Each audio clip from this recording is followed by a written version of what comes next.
Okay, Shrestha, it's fun being with you. I really enjoy it. Me too. We talked about, during the break, a couple of things came up. One of the things was that your latest awakening with Bhagavan, is that what you called it, your latest awakening? The deepening process that I did January, February, yes. January, February, this past January, February. Yes. You said it was very, very special and you felt and saw something very, very special. Please tell us a little bit what you felt and saw and how you feel you have deepened and what's different. Yes. Well, for me, after all these years, this process that I just did felt like I was back in my original first process in 2004. And it was a process designed for awakening, designed for this declutchment. What? Declutchment from the mind. Declutchment? Yeah, to declutch the mind. Declutch the mind. Okay. You mean this latest thing you did? Yeah. And if now whoever goes now to the deepening, that's what they do. Okay. So whoever goes now to the university, 95%, 97% of the people, whilst they're there, get awakened. Okay. And the others do, but it can happen when they come home. So overall, it's 100% awakening. Guarantee whoever now goes to the university to do the deepening process. It's 4 weeks. Very intense, grueling, but genius. It's a genius process. It's like only God's intelligence could have designed such an incredible process from morning till evening. I'm sure that's the case. Yeah, it's wonderful. So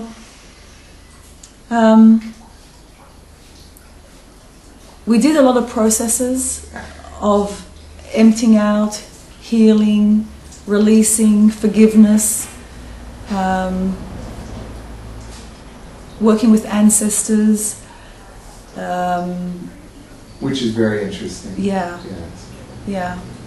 What they call a lot of discharging. So releasing as many charges, blockages. Okay. Mostly psychological, in the mind, that we've accumulated either this lifetime or previous, or in the womb, at birth, The spectrum is a very wide spectrum. As for a charge, I love what Greg Braden, one of my heroes, says. He says, what's the promise of a charge? The promise of a charge is you will see it. So if you have a charge on dishonesty, you'll see it again and again and again until you work on the charge and release it. Yeah. So that's the promise of a charge. Yes, it's beautiful. It'll always be there. It's true until you actually see it and accept it. Yes, because you attract it with a charge on dishonesty. I'm attracting it.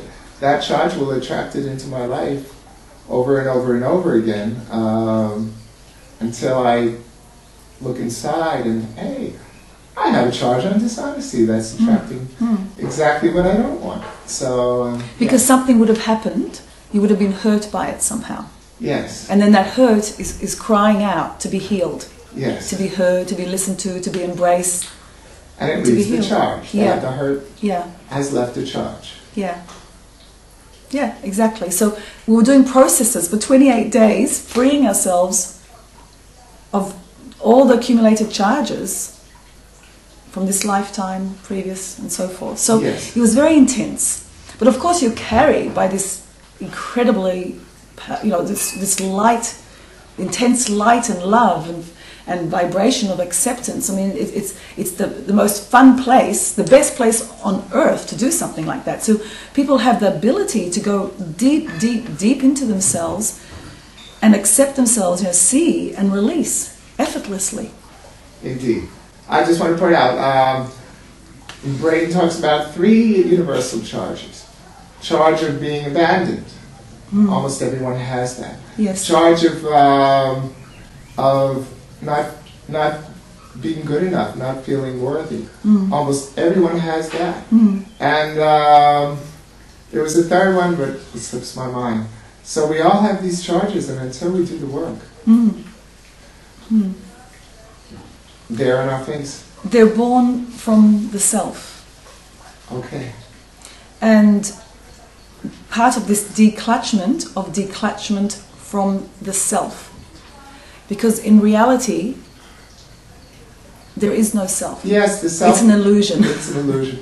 It's sort of a painting we've made, sort of a fictitious image that we've identified It's with. a conglomeration of energies, personalities, emotions and thoughts that we believe that has substance. That if we put them all together, it has substance.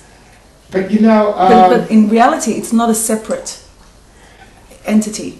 Well, you could say, so a lot of people say there's only one of us here, Braden will say that. One self, one, or as Yogananda, or like a higher self. Like Yogananda organization, the self-realization fellowship, to realize the one true self, which is the universal being, the multiversal being. Yet, Cryon says, another one of my non-physical heroes, he says that the more we advance spiritually, the more we become individualized. Yet it's different.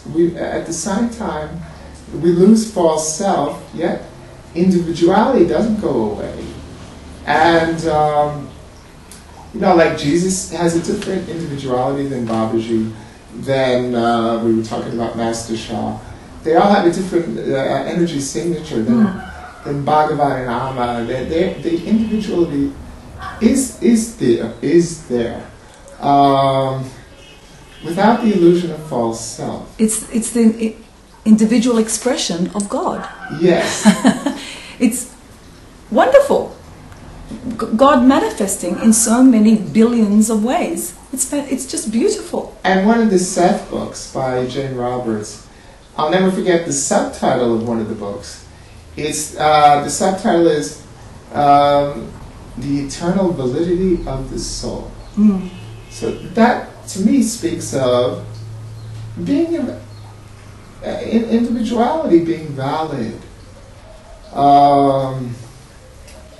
yet not a false self, not illusionary self. Exactly. So that's what happened, and there was a few things. One thing was what happened within me, and the other one was how I experienced Sri Bhagavan himself. I had a completely different experience, or I experienced a different aspect of God. Meaning what? Okay, so, and I want to make sure I do talk about what happened within me, because I think it's important for people to hear. If it can happen to me, it can happen to everybody, sort of thing. I always experienced Sri Bhagavan as somebody who was as an avatar of love and acceptance, whose purpose was to awaken humanity. Yeah, but it was all, whenever I was in his presence, I'd just experience such overwhelming love and acceptance. I'd come out of there, and for days I'd be high on this, feeling so good about myself and about others, because it's the same. This time, he showed me something different. There was love, of course. It was like, and one of the first darshans, which was a meeting, a group meeting of 400 people with him, I was sitting there with my eyes open, looking at him, and all of a sudden his face changed. And it looked like I saw hair here of like an animal. Okay. And I thought it was a monkey, but I wasn't sure. And I thought, but does it look like Hanuman, like the Hindu description of the monkey god? Okay. It looked different. I said, it does. And then, and I'm going like this, and I'm opening and closing my eyes, and I'm rubbing them, and I'm thinking, because it wasn't an inner vision. This was external. I was looking at him. Yes, yes. And he was morphing, and then all of a sudden he looked like he was a being with, probably like Shiva, with a bump on his head. A bump or extended skull like Akhenaten? No, a bump. Okay. And then another time I was looking at him, and he looked a bit oriental, and he just kept on morphing. And at first I was very uncomfortable because I didn't understand what was going on. Afterwards, after this meeting, I spoke with one of the guides there, one of the monks, and I was sharing. I said, what happened? This is what I experienced. And he quickly went online, and he was showing me one of the different manifestations in the Hindu tradition of God. And as he was flipping through these images, I saw that's what Bhagavan was showing me. Oh. Externally. One of them was of a lion. With all this hair. It was amazing. I was like, whoa, like, how would I couldn't conjure this up myself. Certainly not. So that was one thing. Then we had another group meeting with him, and this time it was 4,000 people, all in the temple, squished into the temple. So in order for everybody to be able to see him, he's sitting sort of far away on this huge big chair, like a throne, this chair. Yes. So he's looking tiny, because it's 4,000 people up there, everybody's supposed to see him. And as he was giving us the blessing, I felt coming out of him, out of his hands, waves of spiritual power of his intent for us, for humanity. And it was coming as waves, like this, tangible waves. Like this, because he was like there, and that was the angle that I was looking at him. It was coming as waves, and I saw in my mind's eye that these waves would continue and continue and continue, and any resistance that anybody had in the world, humanity had, to awakening, to our evolutional consciousness, we can't stand in the way of this power. It was pure spiritual power. Yes. I could see it, and it was like in Lord of the Rings. How the armies of Sauron are coming to oppose, the darkness. Yes. But this was light coming, and everything was just knocked over, and they're going like dominoes, just knocked over. I saw the power of God. It was like, wow.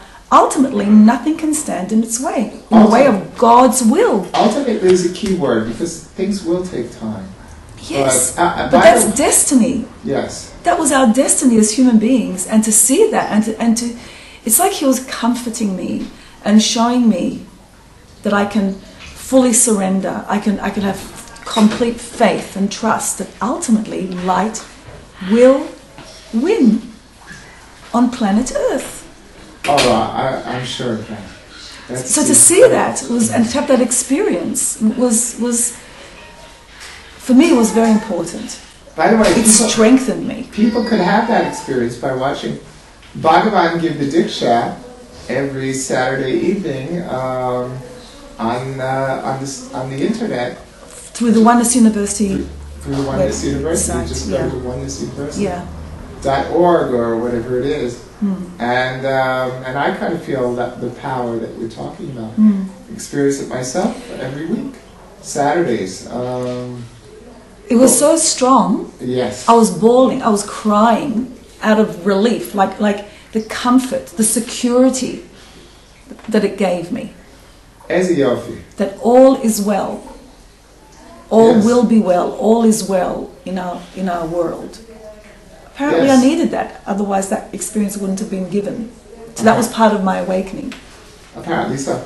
And you said that you could see that, you could see the detachment from your mind, you could experience it. So what happened was, a few events in the process stand out. One of them was we were asked to do a meditation, chanting for 49 minutes, I am love. So I am love, I am love, I am love, I am love, I am love, I am love, I am love, like that for 49 minutes. And as I was chanting, I experienced that unconditional love entering, again, my crown, filling me up and expanding way, way, way beyond me. So I experienced the reality of I am love. Okay. And it wasn't generated from within me, within my body. It came into me. Yes. And again, that was such an empowering experience. Because it wasn't up to me to generate it. It got me out of the way. The self got knocked out. You know, if there was any ego that thought, I am the one, I am the doer, I am the generator, that was proven to me, shown to me. No. Okay. The love is part of the universe. You know, like it came in, filled me up, and then spread out. Yes. That was important for me to experience, obviously. That there was a higher power than me, tangibly, physically. You know, so all that energy flow. And that's connected with detaching from the mind, of course. That was. I mean, somebody may say, well, that was your higher self. But the higher self is the God self. Yes. That's greater than the individual self. Yes. The little self. That was very profound for me, because then after that I had a big Kundalini experience where I was laughing for a long time, for hours, and I couldn't stop. And then when I went back to my room, and when I finally went to sleep, I couldn't, because I had this urge to jump out of bed and go look for myself.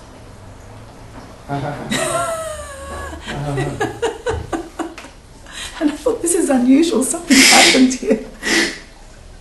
Okay. I did. It was like, where am I?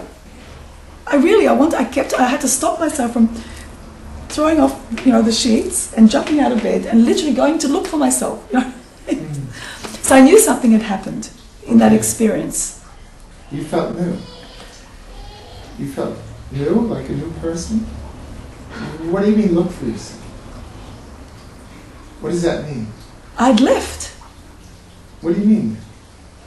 You mean the old you was gone? What do you mean? Something that I had identified with me had physically, tangibly left, was no longer there. Okay. So, new, yes, but it wasn't that I was thinking I feel new. I was feeling that something had left me, that the self had left me. Yes. So I wanted to go look for me. Yes. Because she'd gone. Fascinating. But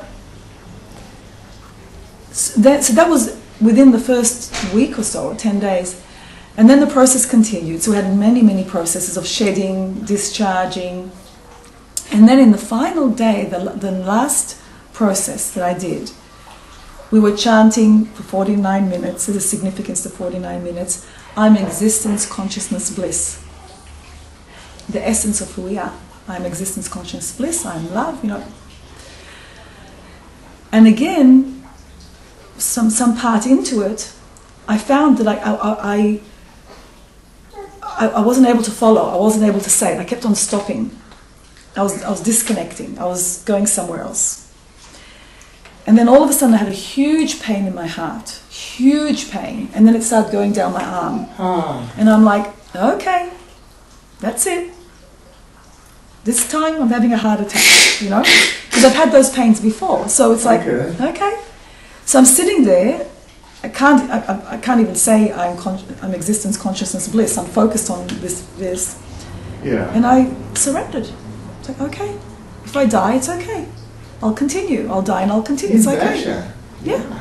And this was real. I mean, I really thought that this was happening. Yes. The pain was so intense. Whoa. And I let go. I surrendered. And what happened? And then, obviously, I didn't die. No. And it stayed for a while, and I stayed with it, and it dissipated. And I reconnected to the chanting, and I picked it up again. And then all of a sudden, and we're doing this with eyes closed, and then all of a sudden, I saw this needle, like drop with a thread, and go like this, and then come to rest. Where? Just in front of me. Like it come to rest, like on a surface of some kind. Like it stopped, like it came down. The needle came to rest. With this thread. And I'm looking at that inside thinking, like what? And then I was like, the surgery's completed. Oh! Yes. And that's how God or the helpers, the guides, whoever does the surgery, was showing me, it's done. You know, speaking about it now, it brings tears to my eyes. We were such beautiful communication. And it was like, and there was a part of me who was like, really? You know, maybe. That's the conscious part, you know, like, but that was the communication. Whoa. Wow, maybe this is it. Maybe yes.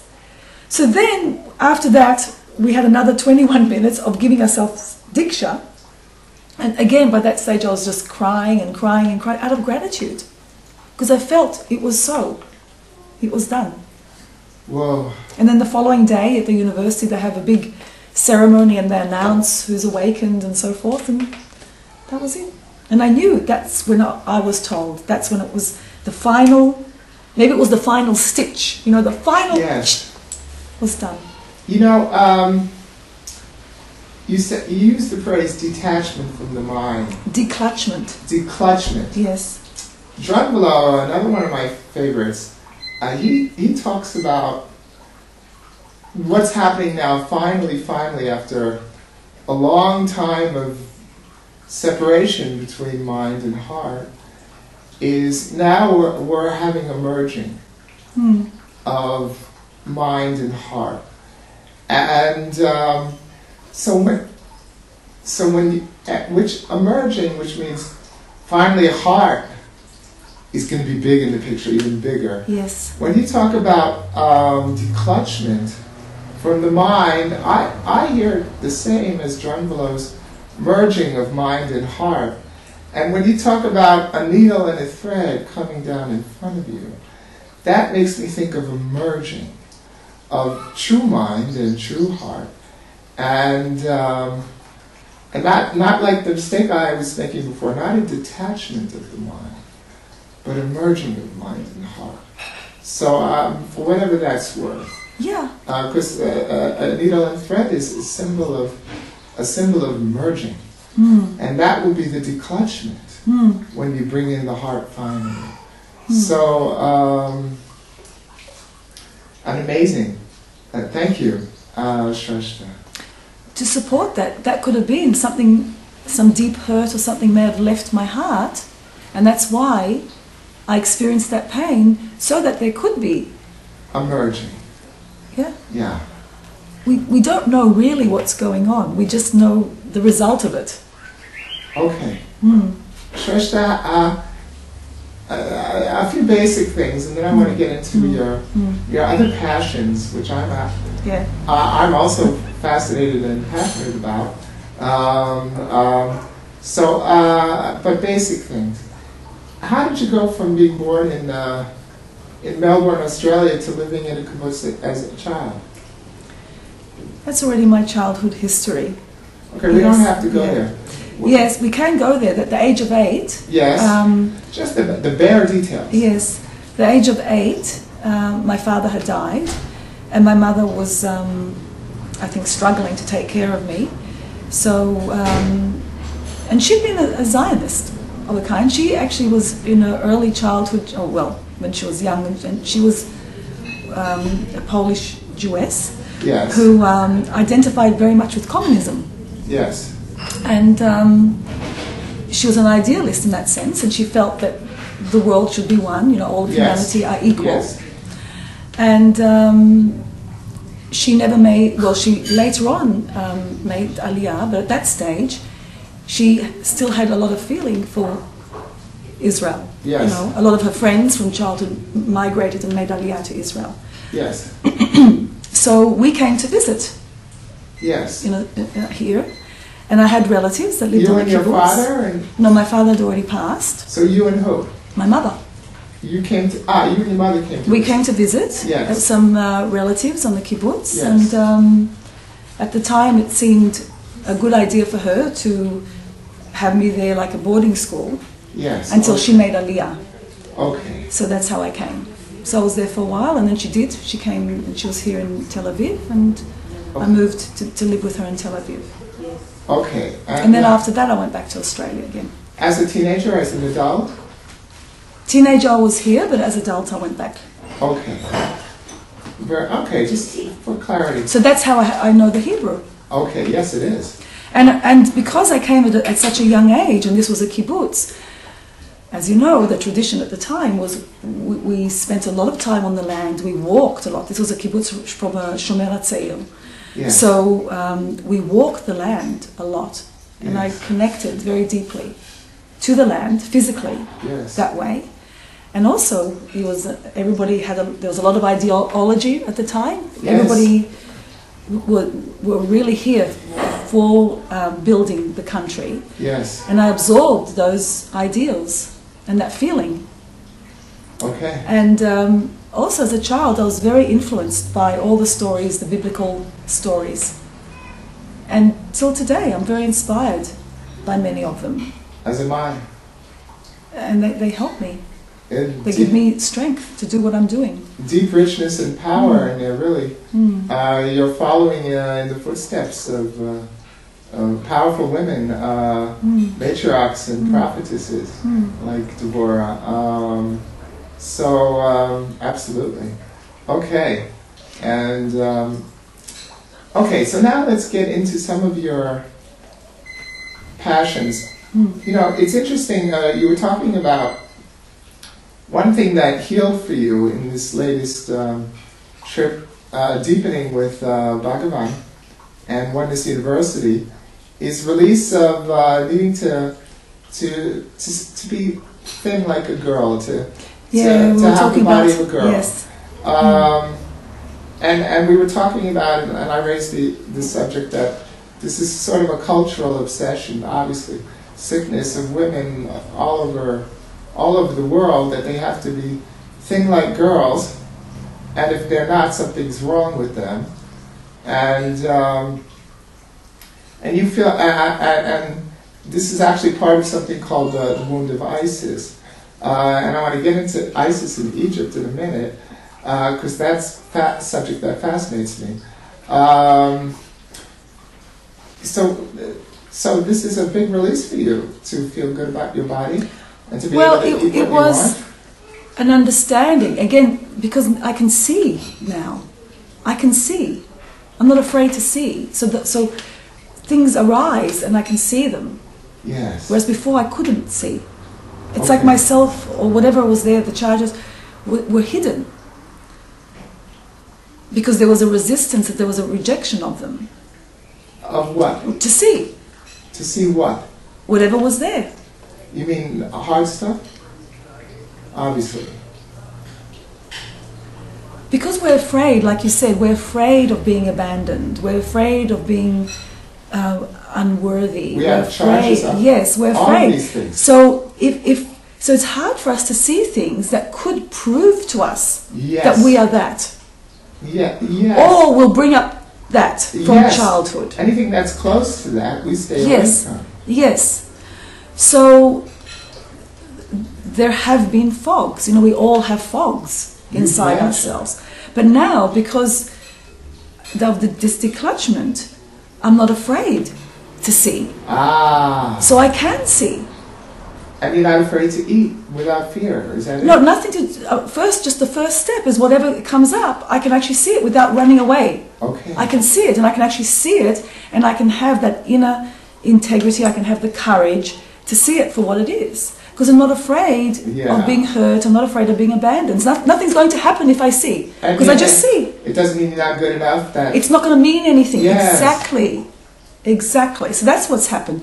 So I saw that my constant yearning to be slim, you know, and to have a figure that looks different on the slim side, was because I was carrying wounds that hadn't been healed yet from my childhood. What's that most women carry? And I felt that it was like if I'm thin, I was still relating to the world, communicating to the world, love me.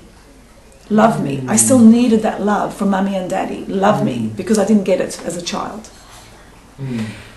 Now there's a shift where I feel I can be my own mother and my own father. I'm not afraid anymore. You know, something has happened. Something very fundamental has happened. So I have no need to be that child anymore. So I can be a woman. Easy, Yofi. That's what's happened. And it wasn't an overnight thing, but it's just in the last months. Okay. Oh, that's a wonderful thing. Yeah. Wow. Okay. I have to say that when you were sending the Diksha, for me, well, first of all, you heard something from.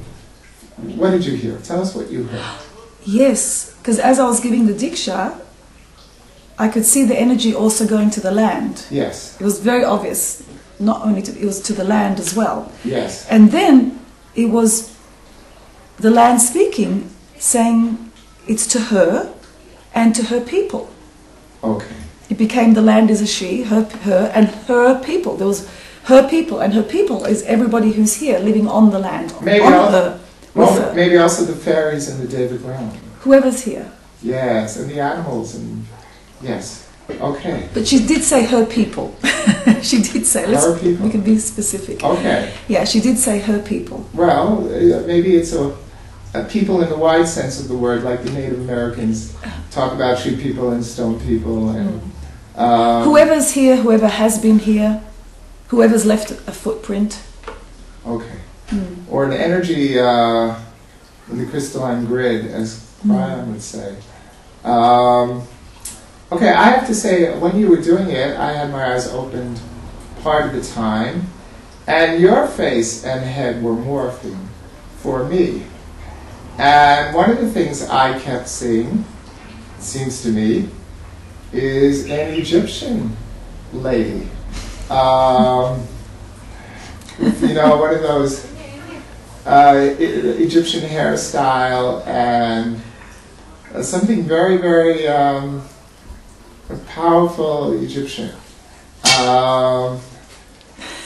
What is your connection? You have fascinating connections with Egypt, with Mary Magdalene, with flowers and divas and the south of France. What part of France, right? What part in particular? The Languedoc region. The Languedoc. That's where they speak the ancient language of Oc. Oh, from the Occitan. Yeah. From the what? Occitan. Occitan. Tongue? Occitan is a part. Oh. Yeah. It's a part of what? Okay, I know a little bit about the magic of the Languedoc. It's before it was all. France was divided up the way it is. Okay. Yeah. Okay, so I, for one, am fascinated by your connection with these things, these different parts of the world. Do you have some kind of Egyptian connection, and what do you know about it? Or at least what do you want to tell about it, and you don't have to tell. Well, the Egyptian connection is way more ancient than Mary Magdalene, obviously. Course. Yeah. Of course. But you know that there is a very powerful ley line connecting the south of France, the Languedoc region, and a particular spot, with the center of the Great Pyramid. Well, it doesn't surprise me. It doesn't surprise me at all. First of all, the Great Pyramid is the Keys of Enoch calls it the Great White Throne at the center of the world. This is the key spot for the whole world, the Giza Plateau. And that pyramid, the Sphinx Pyramid, the whole complex. And it doesn't surprise me what you just said, because, well, in Europe you had the Druidism, the Druids, and, well, I understand that came from Egypt, okay? The ancient Druid, that spirituality originally came from Egypt, so, so again, what about your connection with Egypt? That you know, or that you want to talk about? That is important, what you do, that ley line, because when I do these workshops in the south of France, people come for a week, and we do walking in the footsteps of the Magdalene workshop. Okay. Now, why Magdalene, people will ask, and because she got there, didn't she? I mean, yes, because after the failed revolution here, the family, the family of Jesus, all went to the south. That's the legend. The legend says that they escaped to the south of France. And landed they in that. They hold that. They hold to that belief. Yes. Many of them in the Languedoc. Yes, because the churches are all named after her, and the caves are named after her. Oh, how interesting! And there's black Madonnas there. Okay. And yeah, so when we do walk in her footsteps, we literally are, because she loved nature. I know we're jumping, and there's a few things, so I just want to go back to the ley line that's connecting. Okay. There's a place in the Languedoc region close to Rennes-les-Bas, it's called, and in the forest, in the woods there's a stone called the Throne of Isis.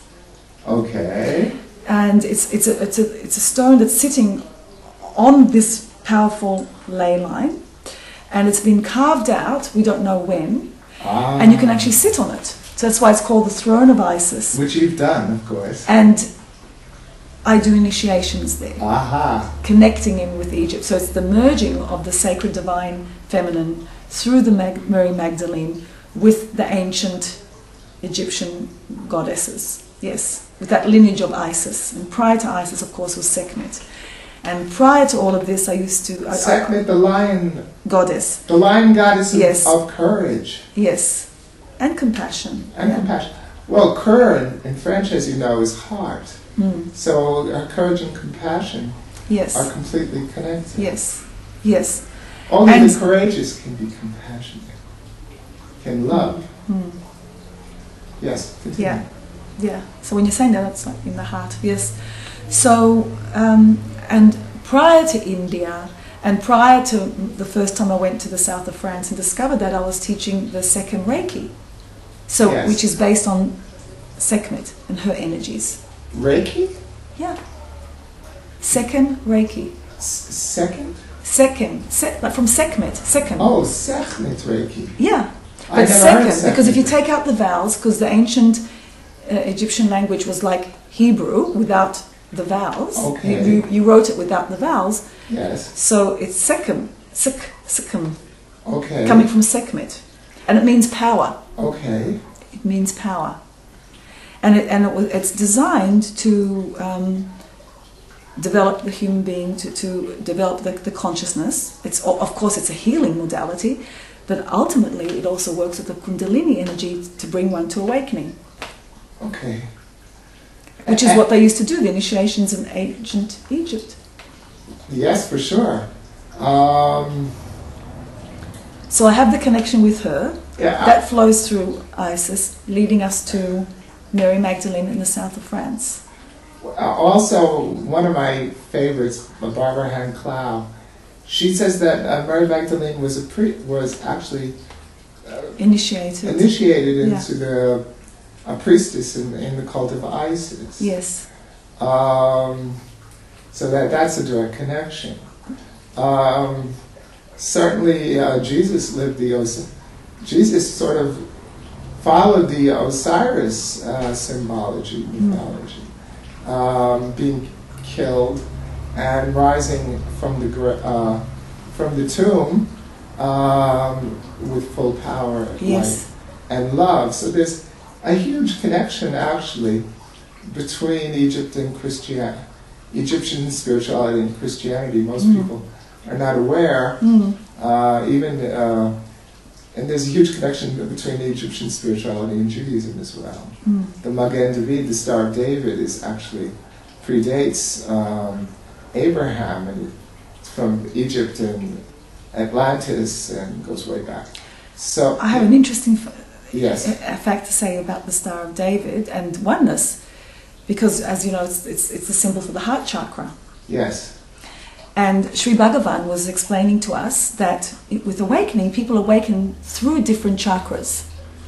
Obviously, Yes. now that I'm talking to you, I realized that I had a heart chakra awakening because of that pain in my heart that was released. Absolutely. And he says that, for example, Christians awaken through their heart chakras, Muslims through the throat chakras, Buddhists through the third eye, Yes. and Hindus through the crown. So I asked Sri Bhagavan, what about Jews? And he said, of course, through the heart chakra. Ah, And okay. that's the Star of David. The Anahata. Isn't Yes. that beautiful? Yes, Anahata. How beautiful is that? It's really beautiful. So it's our destiny here, you know, to awaken through the heart. And it's the symbol of Israel, of one part of Israel. Yes, and it's what so much is needed here. Jews are often great with their heads, and now what's needed is this merging of heart and the head, the awakening of the heart. It's the key all over the world. That's the key for Muslims as well. Okay, so you have this passionate connection with. Am I right to say it, with the goddess, Yes. the Isis, Mary Magdalene, Mother Earth, divas, fairies, and flower essences? Yes. It's all sort of one line. It is Connected to loving the earth, to loving the creation. How would you explain the one line that we're talking about? Well, we've come to the end of the Kali Yuga, which, in its extremity, part of the separation from God is separation from the goddess. Indeed. And my work is to heal that and bring oneness. Yes, it is. You're back to that. The oneness blessing. Yes. Not only to the Father, also to the Mother. Absolutely. Yeah. Earth is our mother. She is. Earth is our mother, and Yes. it's endowed with a divine consciousness. And our physical body comes from the Mother. You bet. The physical incarnation is the Mother. We're born into her manifestation, into her world. Spirit and matter are one in the body. Yes. And on one hand, it's great to wake up into spirituality and seek the Father. Then we need to take another step and wake up to the Mother. You bet. And when the Kundalini rises, it's the Ida that gets activated. The feminine aspect of the Kundalini energy has to rise first. Yes. And that's why it has to be Bhagavan and Amma. And Amma. So that's why they're so unique as avatars. Yeah, yes. Both masculine and feminine. It has to be that. And they have a son. Is the Yofi? Oh, well, let's see what he'll do. My God. Okay. So, you know... I want to add one more thing about the south of France and that area where I said there's a throne of Isis. Yes. Very close to there, I made a flower essence called Blue Gromwell, which is, the name is Let Go and Surrender. And when I was walking the woods in that area where I made it, it's right next to a running river, near a cave that's called the Mary Magdalene Cave. One day, I was actually with people. I was actually on a tour, and we just finished doing a ceremony there. And something happened, I got lost. And it's impossible to get lost there. Impossible. But I felt like I just got lost and I didn't know where I was, and I sort of went into another dimension. And I did, as I said, I didn't know what direction I was on. I was walking down the path looking to see how I could come out of it. And all of a sudden, this woman came up to me and met me, and it was Mary Magdalene. Oh my! And I was standing, and I can still see her. I've got a full image of her, and she was looking me in the eyes and transmitted information to me. Oh my! And she was just like that much, a little bit shorter than me. Oh my! Green eyes, light olive skin. Wow! Her hair was reddish, not the reddish. Yes. And slightly wavy, not curly, but wavy. And what she communicated to me was her deep pain about what had happened. With Jesus. And the mission. And the mission. And the mission. They all shared this mission. Yes. The failure of completing and fulfilling the mission. Yes. And also as a woman, I could No feel failure at all. I mean, but the apparent failure. Yeah, I at that guess. time. Now Yes. it continues. And also her deep pain. She missed him. He wasn't there at the time. She missed him then and there. Yeah, at the they time. parted ways. Yes. And how her longing and she felt she was exiled. She felt she was in exile. Well, she was. She missed being here. She ran away. She had to run. And she was telling me that even though everybody had welcomed her, she was very welcome because the relationships had already been established prior to her coming. So she had where to come to, and everybody would have her in their homes and give her everything. She was Yes. well looked after, but she wasn't comfortable. She would rather be in nature. She was deeply connected to nature. And she would wander the woods and these places, and that's why there were so many caves in her name, because she actually did go and meditate and sit and communicate with him. Fascinating. Yes, I'm convinced. Yeah. And, well, the rise of the Cathars Yes. in the Languedoc Yes. is connected to all of this. Yes, absolutely. Isn't it? Yes. And I don't know all that much about the Cathars.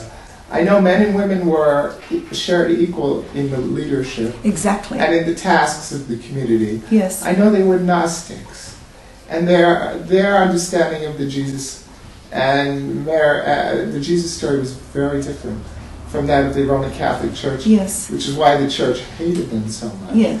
They were becoming very, very popular Yes. they all were. over Europe, Yes. and which is why the First Crusade was launched against them. It was. A crusade of absolute extermination. Yes.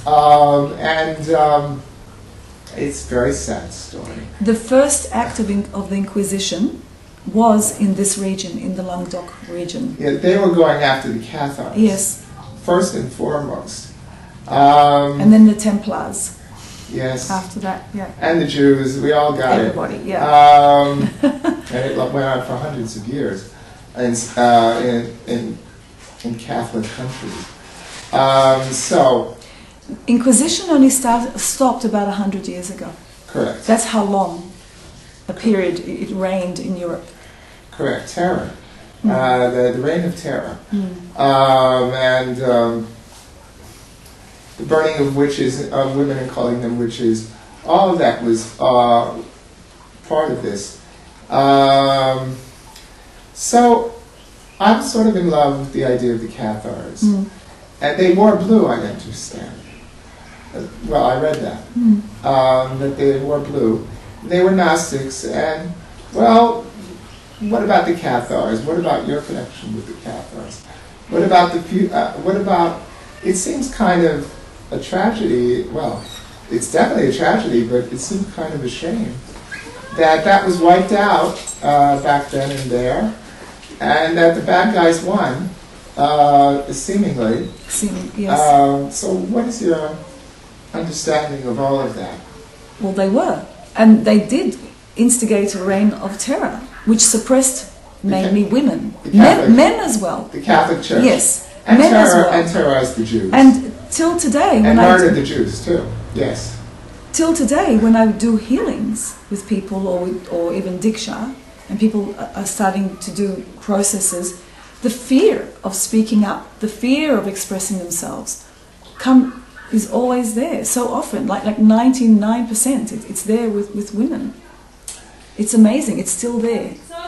So this needs to be released, this suppression and this inequality. And one of the things that the church didn't like also was the fact that the Cathars were saying that we can have a direct connection with God. Oh yeah, we can bypass the priest, like direct, which is truth. You bet.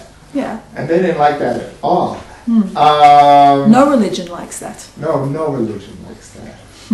Not at all. And men and women were equal.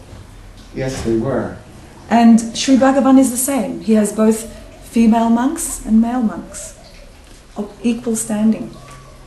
Do you remember a Cathar lifetime? I know I've had it, but I don't remember it. I haven't gone there yet. Okay. And you know what? I said that the Catholic Church won, but they didn't. The truth is, the truth is coming up today. The truth is, the Gnostics are winning, and the game is over already. It is, yes. It's the Gnostic tradition that's carrying the day, and it's the tradition of equality and love and direct connection, and so they have. It may seem like they lost temper, and they did seem that way temporarily, but yes, as in many cases,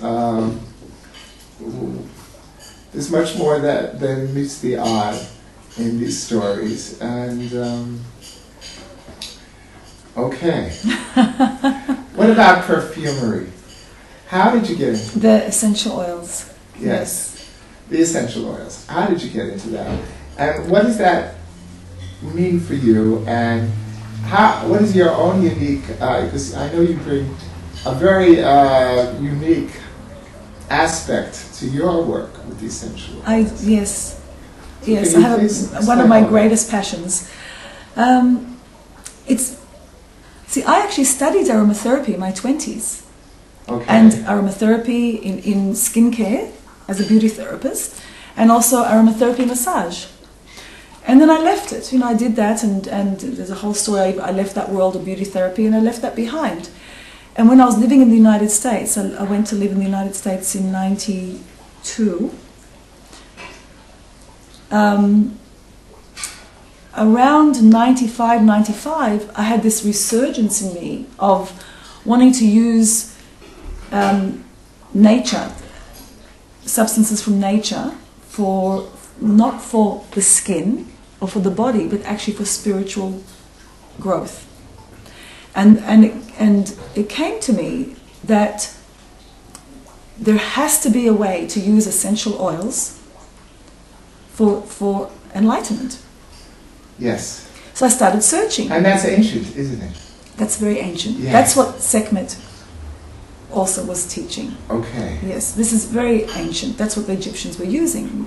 Yes, as a matter of fact. Yes, for essential oils for initiations. And not only the Egyptians, you have this tradition. One of the when the wise men came to greet the baby Jesus, yes, which is a story yes, I deeply believe in, and I know it's correct, that they brought 3 treasures. One was gold, and what were they? Frankincense and myrrh.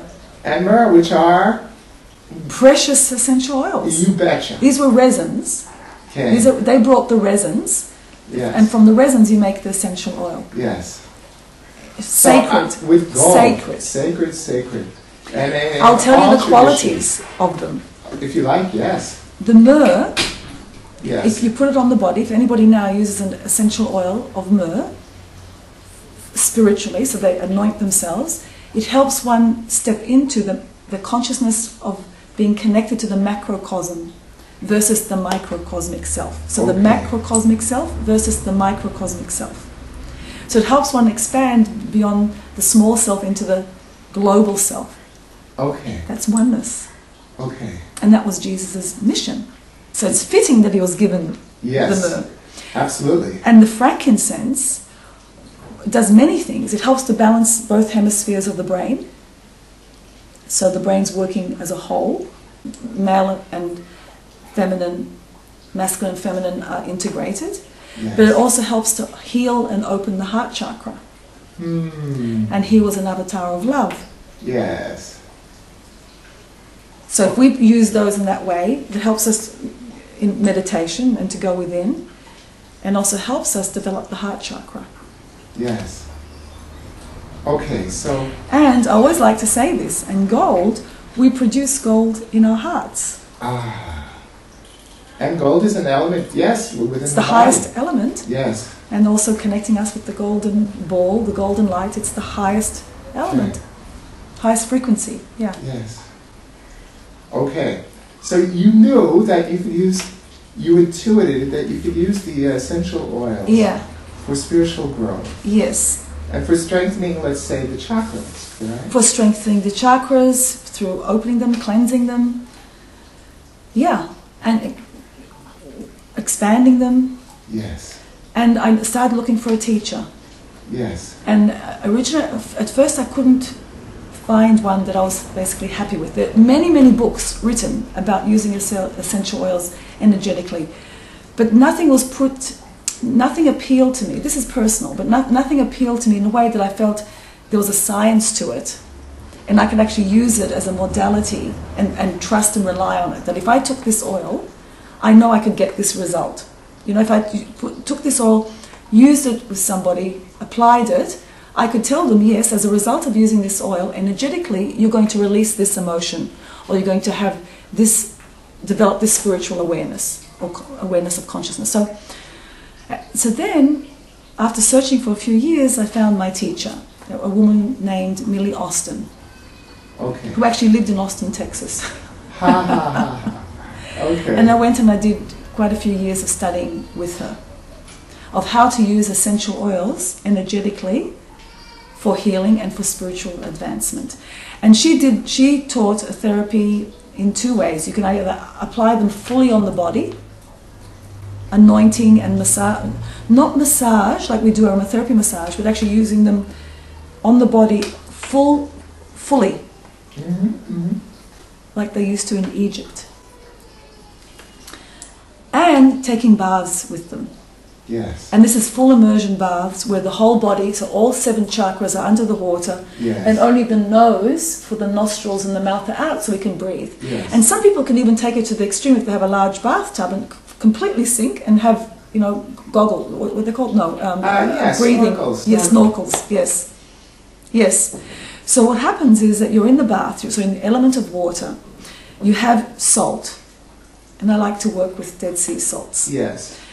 And you could even have flower essences as well, and you have minerals in terms of crystals.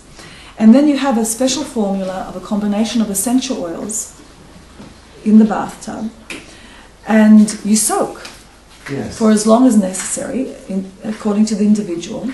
And these oils get to work, and they start throwing off things from the chakras, repairing the energy bodies, if there's any holes, tears, any damage in the aura,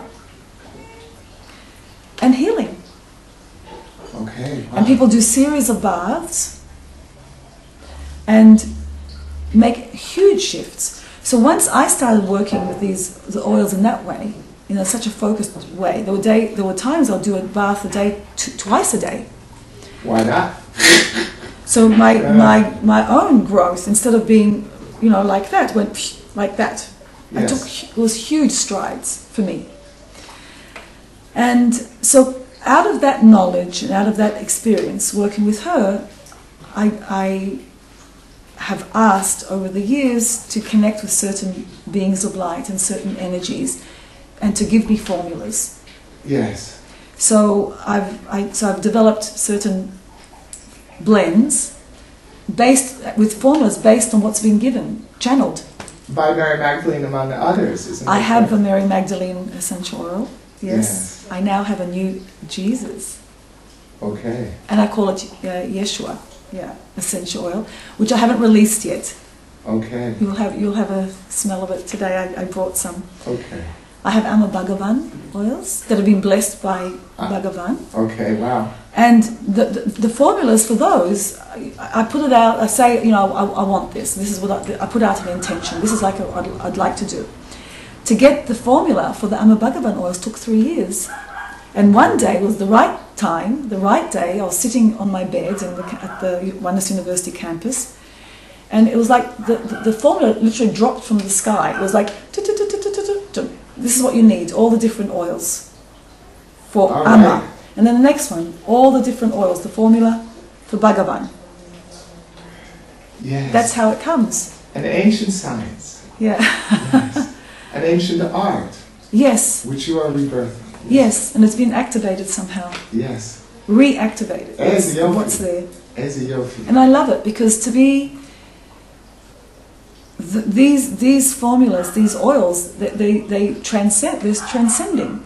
I enter another world, and whoever uses them enters another world. Okay. And we connect more and more to the essence of our being through these beautiful, beautiful, beautiful scents. And I take pride, I have to say, Leo, I take pride that I source individually from small growers, small boutique Yes. growers. So I don't use mass-produced essential oils. From the Languedoc or? No, all over the world. All over. Yeah, I do have a supplier from growers in the Languedoc, yes, but all over. Okay. Yeah. Beautiful. Shrestha. Yeah. So, thank you. And how can people contact you? How can people contact me? Well, I do have a Facebook page. They can contact me, which is Shrestha Carol. I do have a website, oneheartbe.com. And email. Should I give an email? If people want to contact me, email. which is, there's quite a few. There's oneheart@tpg.com.au. That's in Australia. Yes. And for oneness work, it's Shrestha, Shreshta, Shrestha @onenessisrael.com. Okay. Wow. Or they can call you. They can Google me. Shrestha, it's been a real privilege and fun and enlightening experience. And I'm very grateful. Thank you very much. Thank you for having me. It's always a pleasure. Thank you. Okay. Thank you all for watching. Thank you.